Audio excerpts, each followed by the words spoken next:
Good morning, everyone. Welcome to the Cheryl and Shirley Show. Today, my guest is Paul Schecklman. He's affiliated with Northwoods Policy Network, a new group that started up in the Northwoods in Northwest Wisconsin. And he's going to introduce himself, tell us a little bit about himself, and then tell us about what's going on with this Northwoods Policy Network, because I'm excited to hear about it too. So welcome, Paul. Thanks, Cheryl. It's great to be here. It's always great to catch up with you and talk all things Northern Wisconsin and things Wisconsin in general. Really appreciate the time. Just a little background on myself. Live up in Cumberland in Northern Wisconsin. Really engaged in a lot of public policy and public policy campaigns, a lot of research. And that's really where I drive a lot of my fun and my value from. I'm finishing my doctorate right now in defense studies, which really is focusing on energy policy because I find that to be really the currency of everything that we do, and especially important in Northern Wisconsin. We got together, Ben and Adam and I, and talked about some of the gaps we were recognizing just in policy discussions and engagement with people and who really was being served the best and educated the right way, or how we view the right way, I should say. And we really started looking around and said, well, we have great legislators in the area. We have a lot of really engaged people. But we kind of found this gap of having an organization that's specific to us up north. And we decided to do it on our own. So that's kind of where it started. We're really putting the Northwoods first in everything we do. Every discussion we have, every policy that we promote or research is really done through the lens of what's going to provide the greatest value for Northern Wisconsin. Well, that sounds like a great plan to me. I noticed that there were some that you're saying you're unapologetically pro made in America, which I totally agree with 100%. I see some of the things on here are geared towards energy too. Obviously, you and I mean, I lived in the Northland for many, many years, and we both know internet, broadband. I mean, where are you sitting right now, Paul? You're it's kind of funny how we fight these issues up there. Been going on for many years. I just remember old dial-up, and I remember driving down the road sometimes talking to somebody in Madison, let's say somebody from Wisconsin Manufacturers of Commerce, and all of a sudden, doom, dead. We couldn't talk, and they couldn't understand that. I get to a town where I could call them back, and they would say, what happened? I live in the Northland. You have to understand. We don't have cell service everywhere. Talk a little bit about that and what your guys' plan is and how you're working on that. Yeah, so right now I'm talking to you from the parking lot of a coffee shop in town,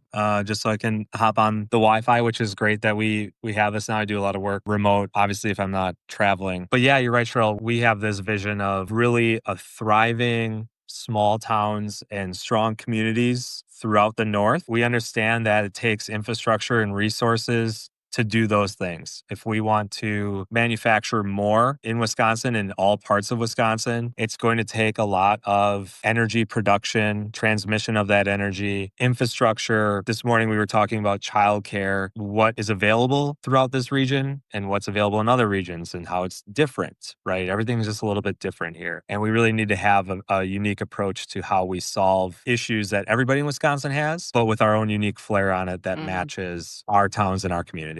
Well, when we were off of air, we were talking a little bit about how people talk about going north and they say they're heading to Wausau. And you and I both know that that's not north. That is central Wisconsin. And I love central Wisconsin too. I live there now. It is very interesting to me to listen to people say that. And I just chuckle and I'm like, wait a minute, that is not going north. Obviously, we see that there are issues up in the north. I was reading this one that you were talking about, or there was a post on Northwoods Policy Network. If people are not following them, they should be. And Paul, is there a place on Facebook too? Do you guys have a Facebook page as well as X? Yeah, we're on X, Facebook, and Instagram, as well as our website, Cheryl. Okay, good. And we'll get that information at the end to make sure that everyone can find the place to follow you. I follow on X, definitely. But I noticed that you had that on there, like rethink our 140-year-old system is now on the U.S. electricity and prices and stuff. And it's amazing to me to see how much our utilities have gone up over the last few years. Shocking, as a matter of fact. And I also noticed that you posted something that Barstool Sports, which I love that guy, Dave Portnoy. He's awesome.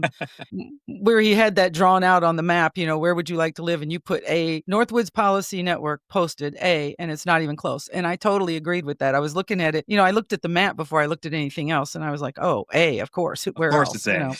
And that's, yeah, of course it's A. So yeah, I was looking at that. So if anybody hasn't seen that, they need to look you guys up on X and see that. There was a lot of things. I mean, I was surprised about the University of Wisconsin, or the nuclear engineering and engineering physics. That was pretty interesting too. I just think you guys are posting some really good information for the Northland. The other thing I noticed was We'd love to meet anyone whose utility bills have fallen. And I noticed that because, Governor Evers is standing in front of all of the solar panels. And I am highly someone who is against the solar panels. I'm sorry. Very frustrating for people. We have it going on right here, right now, over 7,000 acres that are going to start. Can't do anything about the ones that are going to start. What gets me is that the local people can't do anything about it. Are you guys going to work on some kind of policy with that, or working with legislators on that or anything? Yeah, absolutely. The solar issue is such a tricky one because we're also very pro private property rights, and I'll never tell anybody what they can and can't Mhm. do on their land, right? Absolutely. But the Yes. incentives that are driving what's happening, I think, is what the problem really boils down to. If a utility company is offering certain amount of money,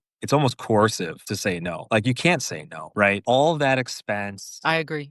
all the expenses for that, all the expenses for putting those industrial complexes together and then reconnecting them back to the grid, that goes on all of us, the ratepayer. Whether you're just paying for your house or your business or manufacturing or whatever you're doing, the cost gets dispersed to the ratepayer. And we just find that there are more efficient, economical ways to do that that are not riddled with the wrong incentives and that are actually going to provide 100% reliable, affordable energy across the state, but especially in northern Wisconsin. On the energy front, we're going to be engaging on that a ton. We definitely have some different types of ideas of how to do that will be coming out when we start rolling our policy positions, and some of our papers will be coming out on what exactly a modern grid or a new type of grid could look like. I'm getting a lot of static or Did you? something. I don't know what happened there. All of a sudden, I'm going to pause for a second Sure. just to make sure we can pick it up. Okay, well, we had a little bit of a snafu because Paul happens to be up in the Northland, and that happens sometimes with internet. Paul is now in a good place, and we're going to start where we were. We were talking a little bit about some energy and talking about solar panels and how they're going to work on policies and try to work on issues with that. We will have a new governor in place. We both know that, but we hope it's going to be somebody who will be positive towards the energy and not the green energy stuff that is doing us in. Talk a little bit about regulations, Paul. What regulations are you guys concentrating on, or what are you thinking towards regulations? We know we're overregulated in our state too. Yeah, we really are. It's a national problem, but it's especially a Wisconsin problem. There's just been so much added to everybody's plate when it comes to building a house, building an apartment complex, trying to expand energy access or new types of energy. The list is unending. That's what makes it so challenging. But the red tape is really strangling a lot of opportunity. If you're a company and you want to expand and you want to go into a new area like northern Wisconsin, one of the first things you look at is, aside from workforce and everything else, you look at, do I have the energy I need available to do the work that we're going to require? And then the second part is, how long is it going to take, not just to physically build whatever that company is, but to get the approvals to do so? If you're talking 2, 3, 4, 5+ years to go through all that permitting, that's just lost capital. It's lost time. You're probably going to look at another state to go do business in. And that's really what's starting to happen all too often. I've connected to so many people throughout the country, places like Ohio and Utah and Texas, where they can't keep up with the building. It's going like crazy. And I've talked to firms that are doing some incredible stuff, things that would be unbelievably beneficial for our local economies, especially in rural Wisconsin, where they want to be, but they can't make the case to their board. They can't make the case to take on that risk to choose Wisconsin. They're going to other places. It's a slow death for the state if we don't fix it. I totally agree. I've witnessed that myself in the Northland when the mining bill was passed, but yet we still didn't get any kind of mining completed because of left-wing side that really attacked the miners. I mean, it was terrible. It was really bad. That was a really tough time up there because that would have brought fantastic jobs, like 750 jobs in that area, which needed it desperately. And it's a dying area. Hurley is a dying area. And that's very unfortunate. When you look at Iron County, I mean, what's the population now? It's less than 6,000. And at the time, it was just like right at 6,000. And it's very discouraging to me because I love the area and it's beautiful. There's so much to offer. When you mine or anything now, I mean, if you take 1 acre, you're going to give 1.5 acres back at least. And these people were going to do it in the technologically correct way. And it's so discouraging when you see that happen somewhere that you love and that could use it. Totally relate to that. And the regulations, I mean, it just strangles you. I remember when they started just regulating everything. It's just everything. You can't do this. You can't do that. And it's like we're overregulated for sure. And that area, broadband, just like what happened to you, just now. We've got to have coverage for businesses to be able to move in. And we just had an incident happen here in Rapids. An AI company was looking at coming here where one of the paper mills were, because our paper mills are gone, really. And we have like one operating paper mill, a couple of them around the area. it was sad because we wouldn't be able to produce enough electricity. Yeah. And we have the river running right through us. So, Right. so there's like a lot of infrastructure issues, and it would take years to get there. So we've got to figure out a way to come up with plans in areas. The Northwoods is definitely a place that's, in my heart. I'm with you on that, and anything that I can do in that respect to help, please let me know, because Absolutely. I would certainly be on top of that. And then I wrote down a little bit about nuclear energy too, because I saw one of your posts on that, and I thought that was very interesting. That's something that I think we should all be open to too. Yeah, I agree. I think the public consensus is finally swinging back in favor. People realize it's clean, it's safe, and it can provide a ton of power really quickly. Now we have to learn how to build nuclear again. Like, it's a skill that we've lost over the last few decades. We haven't been doing this as a country anymore. China, Russia, South Korea, across the globe, other people are. And that they're puts not. us at a really big disadvantage. Yeah, it does. And they're also probably not using the technology that we would to protect the environment and everything else. Right. And that goes back to your point with mining. Mhm. We're making this exchange of saying we're going to preserve all of our land. And again, I'm a sportsman. I love being outside. That's one of the best parts about living up here. We're not trying to destroy the environment by any means. We're trying to be able to do both because we think we can. And we also know the United States has certain protections and practices in place to do it clean and effective and with good labor forces that we know other countries don't. Exactly. That is point well made. And that is totally how I feel too. I lived there. And when somebody, when I was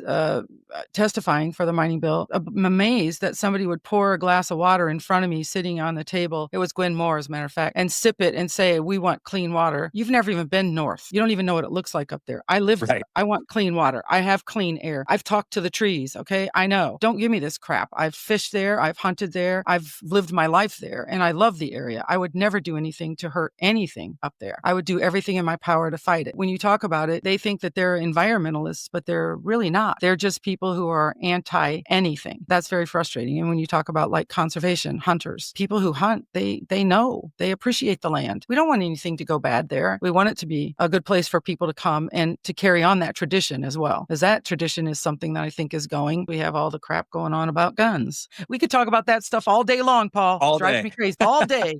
We could. But it's similar with like logging too, right? Like logging is so healthy for our forests up here. We're planting double the trees that we ever harvest. Our forests are better than they were 100 years ago. When you let them get into old growth, they're not very productive anymore. They can't support a lot of wildlife, don't provide a lot of vegetation. Logging provides a lot of that, right? And it's people that when you're a woodsman, when you're out in the forest a lot, you see it firsthand on what the shifts start to happen. Like, it's not providing strong habitat for our wildlife anymore. And then that impacts how much fun we can have hunting and how healthy the herds are and everything else that goes with it. Absolutely. Well, let's just take, for instance, what happened in California with the governor out there. No water in the reservoirs, and you can't fight fires. And so a whole place burns down, and those people are still trying to get through the permitting process. I don't want to be California. I don't want to be Minnesota. Don't Minnesota my Wisconsin. Don't want to be Illinois. I don't want to be Michigan. I want to be Wisconsin. And I love it here. Yep. So I'll fight for it until the end. I think a lot of us, especially Northlanders, they kind of feel like that. It's very interesting. You and I talking about the difference between Northlanders and people that aren't from the Northland. It's very amazing. If you're from there, you understand it. You know it. You don't want anything to happen to the environment at all. You want to conserve and you want to take care of it, but you want to have pride in your area too. And you want to be able to make a phone call if you need to. Be able to survive. Like, we're just kind of watching all of our small towns, really struggle. And if we're looking at what is happening nationally with reindustrializing and reshoring some of our manufacturing capabilities and some of our markets, Wisconsin, we have a long, long history of being great builders. And I think a lot of us just want to be able to go back to building again. All these regulations that stand in the way or really slow things down, it pushes investment out of Wisconsin and into other states. And we know we're good at it. We want to do more of it here, and that's a big mission of ours. Well, I'm really glad you're fighting for that. And I believe that there's a whole lot of Wisconsinites behind that. They just need to learn more about you. It's called Northwoods Policy Network, people. So please make sure you start following them and paying attention. I noticed also one other thing that I thought we could maybe close up with is like the skilled tradesmen boom, that I noticed a couple of posts on that Gen Zers are finding out that there's high skilled blue collar jobs that are awesome and you can make good money and you can do just well. And I read this one that you guys had here that we think about this a lot. The next 3 years in the US, we need over 550,000 plumbers, over 410,000 welders, and over 100,000 plus HVAC techs. That is very true. And I can speak highly about that because my husband is a master plumber and he's getting older. That is one of the reasons why we moved down here, because his knees were getting so bad that he needed to take a manager job as a service manager instead of out there doing it.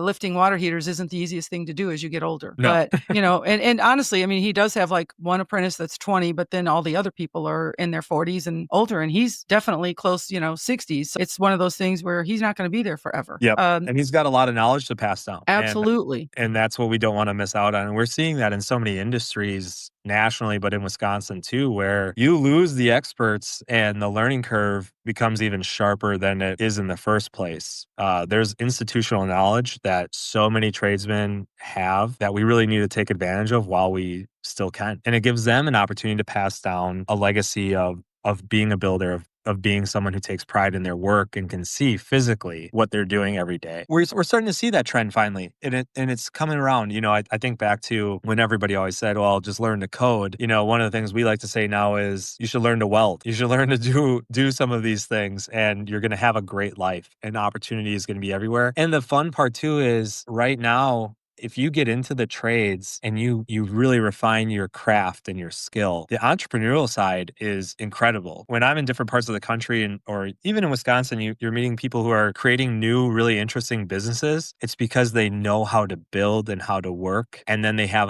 something that sounds like a crazy idea, but it's not, because they know how to engineer it and go build it. And I think that's one of the most dynamic, most pro-American things that we can do. Going into the trades right now is one of the most patriotic things you could do for your country. And we're going to support that. And part of that is really driving home the need that the country has and why it's such a big need for our economic standing and for our national security, but the great life and the opportunity that it can provide you by going into that. And I think we're really starting to see that with Gen Z especially. And hopefully those trends continue. We can experience another wave of a great boom. Absolutely. I totally agree with that. I actually follow Micro and Micro Works, and Oh, it's great. It is great. He works really hard in that. Foundation is a great foundation. And I mean, they give away millions of dollars to people that want to go into the skills. And he talks about this all the time, about how much 5 years from now, do you know how much it's going to cost you to get a plumber to come to your house to fix a toilet? You might as well buy a new toilet. Yep. And learn how to put it in, watch YouTube. I don't know. Yeah, we've talked about that many times, and my husband and I talk about it a lot too. It's very interesting. And I do think it's super important for kids to, learn a skill. I really do. I'm not saying there are some people that need to go to college, that want to go to college, and that really have that passion and maybe that learning style. But then there's a lot of people that work with their hands, and there's a lot you can do by working with your hands. And honestly, you can make a very good living. Absolutely. And I mean, some of these people come out making, 6 figures, and it's pretty darn good, and they get good health insurance. And because there's a need so much, people are looking for them constantly. So I think that's really important to support that. So I appreciate that you guys are going to work on that too. I really do. And maybe one other thing is I was reading your expensive power, unnecessary regulations, high taxes, and a lack of imagination are suffocating the Northwoods. We need a healthy dose of common sense. And I would say that I totally agree with that, Paul. And I am very appreciative of everything that you guys are doing to try to help the Northwoods. I believe in the Northwoods. I always have. There's so many people up there that are such great people that work so hard all the time, and they feel the same way that you and I do. Talk a little bit about,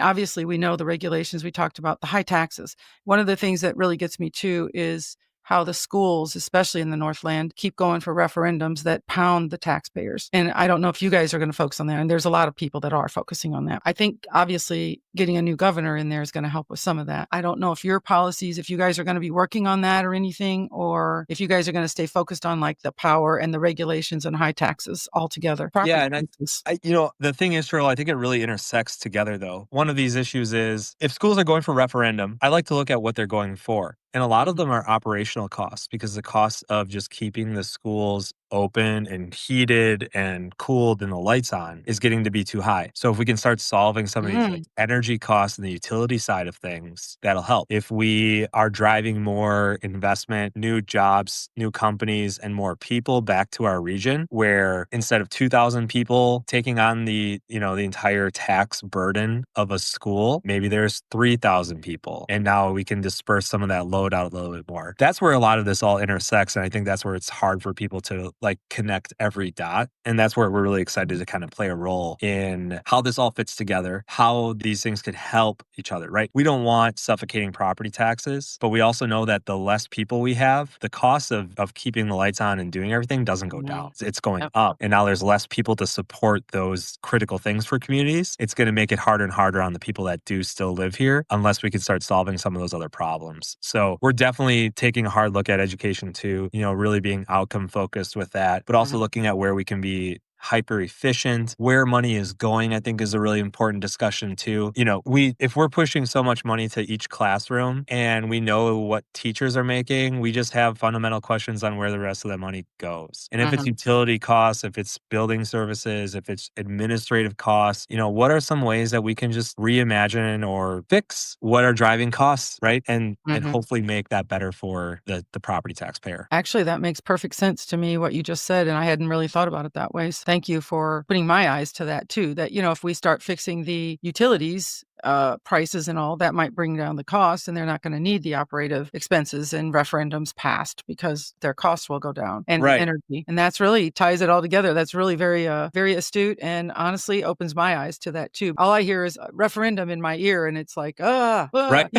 drives me crazy. When I found out they're getting $18,532 of taxpayer money, towards students this year, it blew my mind. It just blows my Yeah, mind. but that's the thing is if you think about in the last 6, 7 years, if just electricity costs, without natural gas to heat, because we do get strong winters up here, right? Yes, we Like it do. gets cold. If those costs are going up by 30, 40%, the schools and every government building and everybody else they all have to pay that. You're paying that at your Yeah. house, you're paying it Yeah. at the hospital, and you're Yeah. paying it at your school. Makes sense. Yeah. Very smart. Good. Keep working on that for me, would you? We're on it. We're on it. All right. Well, I appreciate you coming on today, and thank you so much. And I'm going to let you kind of just take it, maybe say a little bit about how people can get hold of you and where they can follow you guys at. We have people going on and following you and making sure that they're paying attention to what's going on because it's really important. It seems like this is something that reaches out across an aisle to everyone. I Yes. think that's fantastic. So talk about that a little bit. I appreciate you coming on today, Paul. Don't go when I stop recording. Okay, I'll finish it, and then I just want to make sure everything uploads. Yep. All right. All right. Perfect. Yeah. Well, I So appreciate it, Cheryl. Like this is going to be the first of many, I'm sure. And like you mentioned, we are more than willing to do good work with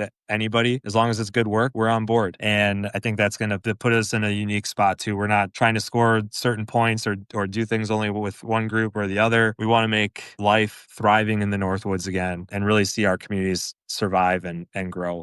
But people can follow us on YouTube, on X, on Facebook, and on Instagram. You can just follow the Northwoods Policy Network, and you can check out our splash page right now. Our full website's still being built. You can find that at northwoodspolicy.org, and you can sign up for a newsletter and to keep in touch with us oh, too. good. And if you have any great ideas or anything that's really bothering you on a local level, county level, this is a huge area up here. Reach out. We'd love to hear about it and see if we can't do something to help. All right, great. Well, thank you, Paul, for coming on today. Paul Schecklman with Northwoods Policy Network. Please make sure you go on and follow them. And thank you so much for listening to the Cheryl and Shirley Show today. You know how to check me out. You know where to find me. I'm all over the place. Take care and have a great day.